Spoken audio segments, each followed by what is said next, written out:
Hello and welcome to this week's edition of the Hockey Host. You may know us from the popular hockey website, thehockeyhost.net. I'm Stephen Ellis. And I think I'm Brendan Saunders, because if I wasn't, I wouldn't be here unless I'm Stephen Ellis, but we've already done that and we've already run that thing, so I think I'm Brendan Saunders. How are you, Stevie? I'm good. Did you know we have a guest here? We haven't had a guest for a while. What? I just assumed I was the guest. But there's someone here! We have a guest that, if you watch this network, you probably know actually who he is. Kyle Liberto, would you like to tell us what you do? I am the play-by-play voice of the Mississauga Steelheads for Rogers Television, and also host a weekly show called Peel Sports with Sherry Gibson. There you go. So, of course, you guys obviously, if you like the Steelheads, you know who he is. I told you before the show that I have a question for you. Yes. So, we both love the OHL here. Yes.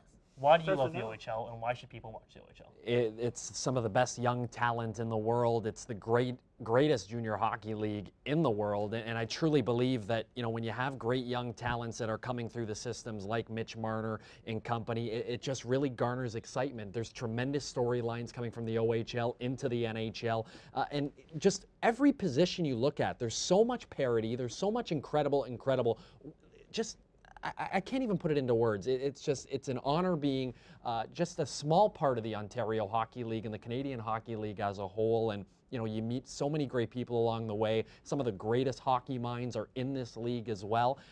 I think that's why it's just such an incredible league, because of the opportunities that we have and all the great hockey minds that we get to work with and are just a small part of it. So I think that's why I'm a big fan of the OHL, I would say.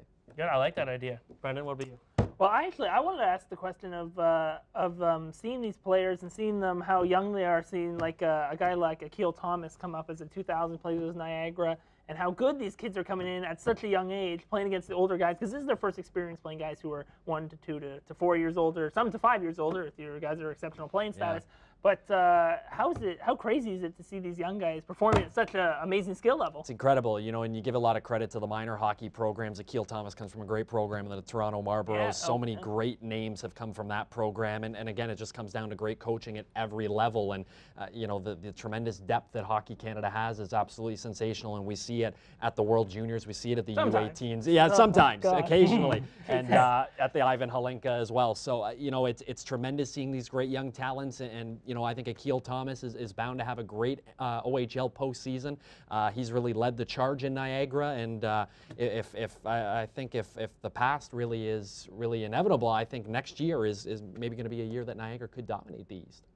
So we talked about Kyle Thomas. He's recently graduated from minor midget. We got the OHL Cup coming up.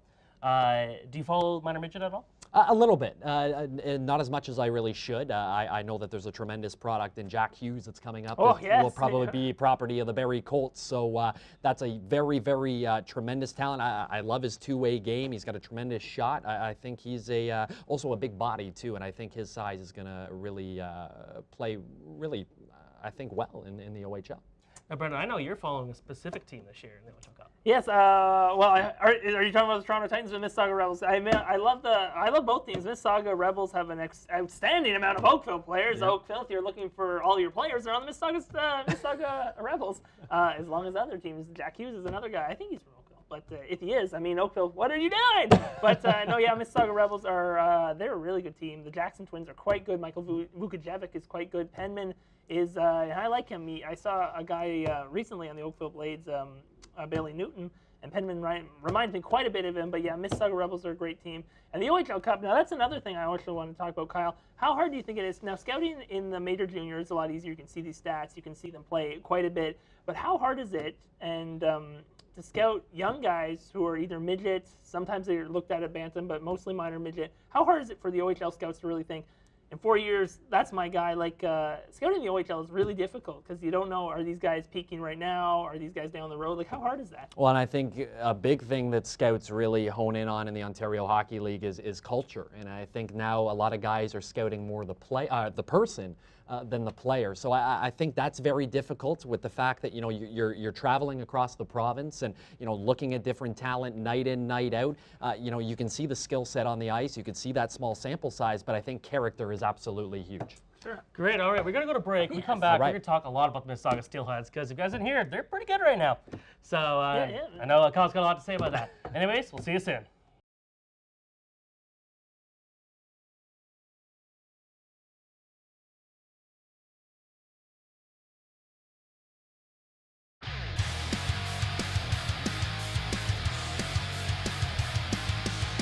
Welcome back to the Hockey House. Now, Kyle, if for some reason people have not been following the Steelheads this year, how are they doing? They're doing exceptional. They have secured the number 2 seed in the Eastern Conference, which is their highest seed that they've ever had in franchise history.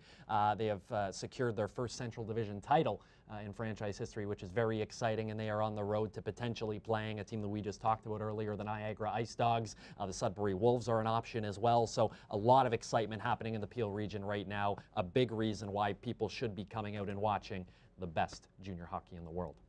Now, Kyle, I want to talk to you now. One guy who was a first-round pick, and he's fast. Yep. I think we know who I'm talking about. And last season was good. It was a growth season from his first season. Last season was 61 points in 57 games.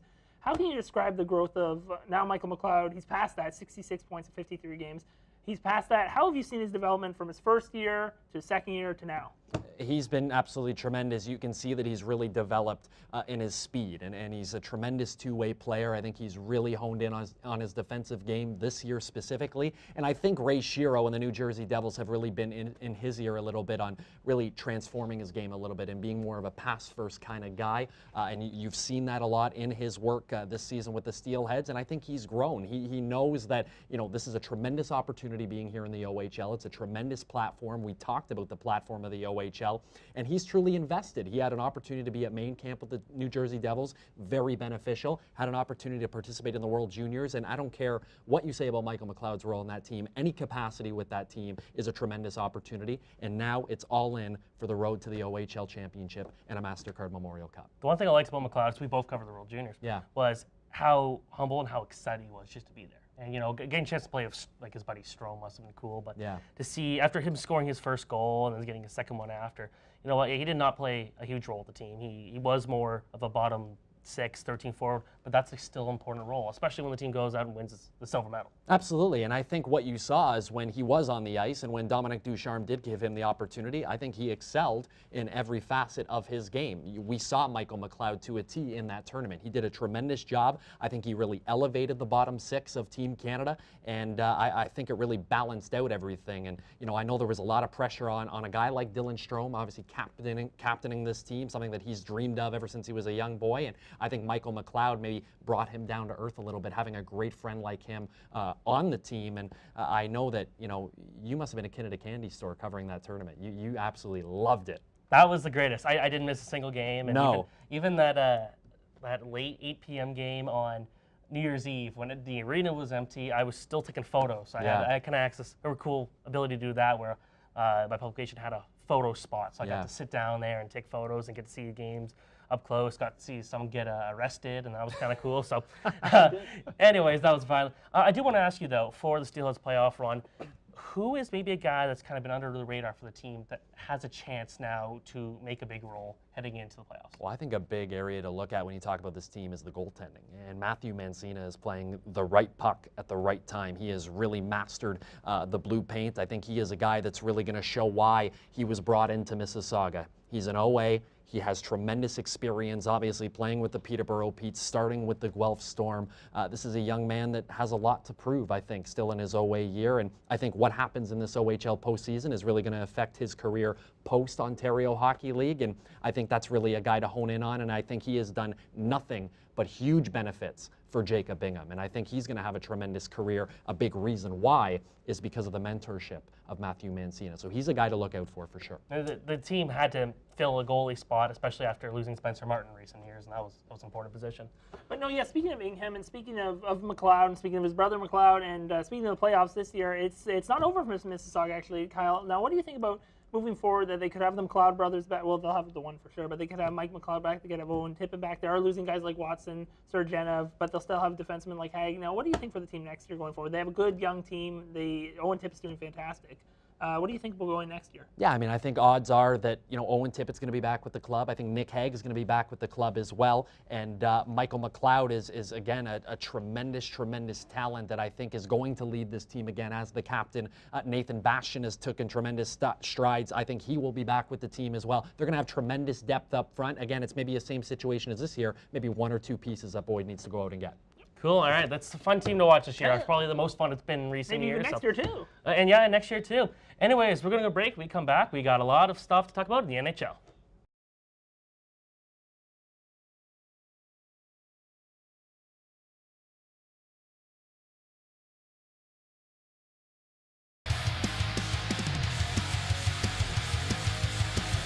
Welcome back to the Hockey House. We have something quite cool to show. It actually has made an appearance on the show once before last year, but it is going to come back. It is... Oh my God! But have we ever talked about this team before? You know, it kind of made sense with this episode. I think so. So what you can't see, but maybe you can see now, Oh, is it's got a bunch of signatures from last year's Mississauga Steelheads team. boom. Including, this is the old logo they wore a couple years ago, and got some names there. We have a circle fish now. Got Osmansky, we've got... Hey, Buffalo. It's Love a tough Osmansky. Yep, tough one to read here with the names, but I know Nylander is in blue. Yes. And currently playing with Rochester Americans. Only he was on the team this year. Rochester Americans. Anyways, it's got everyone's name from last year, so... It's a fish. Yeah, I bought it about a couple days before they announced the new logo, so... Oh, beautiful. Yeah. It's a one of a kind, because the others, of course, were all discarded for the circle fish. Anyways, I want to talk about a team that I don't think we've mentioned outside of trade talks at any point on the show. It's the Calgary Flames. Oh. Right now, they are pretty much the hottest team in the league. They are. I think nine wins in a row now. Yeah. Do you think this team actually has a real chance at this point? Oh, absolutely. I think Brian Elliott's hitting it right on the nose. I think he's playing outstanding. I think he's playing really hot. I'm going to say it, and I've said it before. I think Mark Giordano should win the Norris. I don't think he will, but he's played outstanding this Well, it's year. because he's so underrated, and you're hearing about guys like Carlson a lot. You're hearing guys like Burns a lot, but I think Giordano is extremely strong defensively. Yeah, no, he definitely is a great defenseman, and TJ Brodie's having, I'd say, a poor year this year. I really like TJ Brodie. In his last couple of games, since they've gone on this win streak, he's gone from, I think, -26 to -17, so they have, I think, 12 or 14 games left. If he starts picking it up, like the whole team's playing, it's hot as Hansel right now. They're firecrackers on fire in a lava cave. So if he starts playing good, I think he can make a really, really good, decent season out of this. But Mark Giordano, definitely, I think him and Shea Weber should be in there. Giordano is definitely underrated, but as long as they're riding a hot goalie, Elliott's playing great at the right time. And we might even see him next year, too, with Calgary. They don't have any goalie signed, but him and Chad Johnson's playing good, too. But no, definitely, Michael Backlund's having a career year. Sam Bennett's not on the best season, but, he's a young guy. He can rebound. So, yeah, no, definitely. And can't forget, Curtis Lazar is now in the system. He is, yeah. And, I mean, is it like on Ottawa, he wasn't used right. He was playing on the fourth line. He was up and down between the AHL. He was scratched. He was brung in too soon. I think a fresh start's good. I didn't like any of the goals he scored in the World Juniors. I think they were actually all goalie interference, but, who cares now? You can hit the goalie whenever you want. Wasn't there a certain guy in Detroit that did that a lot that you liked? There's been a couple of guys in Detroit but like maybe a guy who wore number 96. Thomas Holmstrom? Yeah. Well, he screamed the goalie, and I mean, but he did it like when you could hit players in front of the net. Now I could just go in front of the goalie. It's like, it's Brendan Saunders from the Hockey House. His show's so famous. We know him. He's standing in front of the goalie, even though he is not playing, and we don't know what he's doing there. But he's standing in front of the goalie. But you put his pants on. Yes. Where are his pants? These pants are from the Gap. Oh, that's a world famous thing. Prince Harry shops there, I'm sure. But no, definitely, I think Calgary, a lot of players are having career years. Tkachuk is having a hot year, and he's a feisty player too. So I mean, playoff hockey could be right up his alley. Calgary Flames, are they for real? Yeah, absolutely. I mean, I think Giordano may have a really good shot at winning the Norris potentially, but we'll see. And I think, I don't think there's no better Selke candidate right now than Michael Backlund. I think he's playing exceptional puck. And what I really love from Johnny Gaudreau and Sean Monahan is the fact that they're really working on their defensive game, and that's really benefited the system of Gulutzan. And again, I think the goaltending tandem is great right now. Obviously, Brian Elliott, Chad Johnson, they're playing exceptional puck. And yeah, I mean, I love the future of the Calgary Flames, and I think Brian Burke has certainly put them in the right direction. Another question. I don't know about Brian Burke. You don't like Brian Burke? I'm not a Brian Burke fan at all. I think he cares more about his hair than he does about hockey. He's got a great head of hair. Cool story about Brian Burke. At the World Cup of Hockey, he was sitting around, of course. He actually put his tie on this time. Oh. Believe it or not, breaking news, guys. Oh. And there was a line of girls that were wanting his autograph. And it's like, oh, he's a celebrity here. Right. Cool. Anyways, yes. There's nice players. There's Willie Nylander sitting in the press box. But no, let's talk to Brian Burke instead. Anyways. Another team, Montreal Canadiens. This team's 8-2 in the last 10 games, all since Claude Julien came in. Is this team for real? And I have to say, I still don't think so. But this is, I think, more to what the team can achieve. Yeah, no, I say the same thing with Montreal as I say every year. And they got some grit. I can't believe Detroit got a 6th-round pick for Steve Ott. Wait until he talks about carry price. Oh, yes. Anyways. But no, I say the same thing every year. Montreal, they can do fine in the regular season. And they can maybe even get to the second round. They can maybe even win the second round. But as far as you go in the playoffs, the less Carey Price gives a hunk of doodle-doo. I think he's a goalie who is fine in the regular season. He's even fine in the Olympics when the team is set out to do well. But in the playoffs, that guy just he can't buy a win past the second round. I don't have much confidence going forward. You know what? He at one point actually was on pace for one of his best seasons of all time. And then it kind of kind of fell apart. I just think he lost Confidence? He lost confidence, but he also just lost communication with the coach. That's why they got a new coach. Oh, thank God. And I think mostly, you know what, I think it was just pressure from Price. Price, who knows what his future is in Montreal at this point. And if they want to make sure that he's around long term, they need to make sure he's happy. And maybe with this coach, this could change things because, Price hasn't had a good playoff run without Therian yet. So, anyways, what do you think about the Canadians? Yeah, I mean, you know what? Carey Price, I think the one glaring accolade that he doesn't have yet on that resume is a Stanley Cup. And I think anytime you have the best goaltender in the world, and I truly believe he is the best goaltender Jonathan Quick, I think, in is the world. Best. Well, I think Jonathan Quick. You know what? He plays outstanding in the playoffs. He's great. But when you have a guy like Carey Price, truly elite, when you talk about it, maybe I won't say he's the best in the world. I got a guy who's disagreeing with me on the other side, but he is truly elite. I think the best goaltender in Canada. You certainly have a chance to compete night in and night out. And you talk about him with an expiring contract approaching. He wants those big dollars. That next contract could be his last boatload contract. I think Carey Price is really the man that you need to look out for when you talk about Montreal Canadiens. Yeah, I think this is also a guy that, the one thing to be concerned about is, will his injuries affect anything at this point this year? Will he get injured in the playoffs? Yep. He gets injured a lot. Yep. It's an unfortunate fact for Habs fans and for Price himself. Gotta hope that it goes at least the full distance. One more team we want to talk about. Oh, They wear blue. Oh. They look a bit like this. huh? The Toronto Maple Leafs. Whoa! Are they actually good right now, or are they worse than the last time we talked about? No, they are not. And I've said this before. Good or bad? They are bad. They Okay. are not. I have a couple of Leafs fans at my other job. Won't mention that. And they're all like, "Oh yeah, the Leafs are great. The Leafs are great." And I tell them every time, it's like 2013. It's when Reimer was there, when Cujo was there, when Belfour was there. They give up so many shots against. They score an outstanding amount of power play goals. Which, if you're a power play team, that's fine. But you need to be able to back that up with some good unpower play time, like even strength time. But Frederick Anderson is doing fantastic. I think he should be considered for the Vezina, but he's saving their bacon right now. I don't have much confidence in them as a good team. Yeah, I mean, Frederick Anderson, I think you can make an argument is one of the top two goaltenders in the Canadian market. Certainly, I think Frederick Anderson is right behind Carey Price. I think he's doing a tremendous job this year for the blue and white. I like what they went and did at the trade deadline. I've always been a big fan of Brian Boyle. I think he does a great job in the face-off circle. And again, this is another team that's set up for long-term success with Mitch Marner, Austin Matthews and company. I just think they need defense. That is their biggest issue right I now. agree. I don't Yeah. think that. I know what you're going to say, which defense are not going to get the job done. Anyways, thank you very much, Kyle, for coming Thank you on. for That having was me. great. Absolutely. Where can people follow you on Twitter? Kyle Liberto. You can follow me on Twitter there, and I'm great at replying, so certainly get at me. Awesome. We're going to go to break. We come back. CHL Roundup time.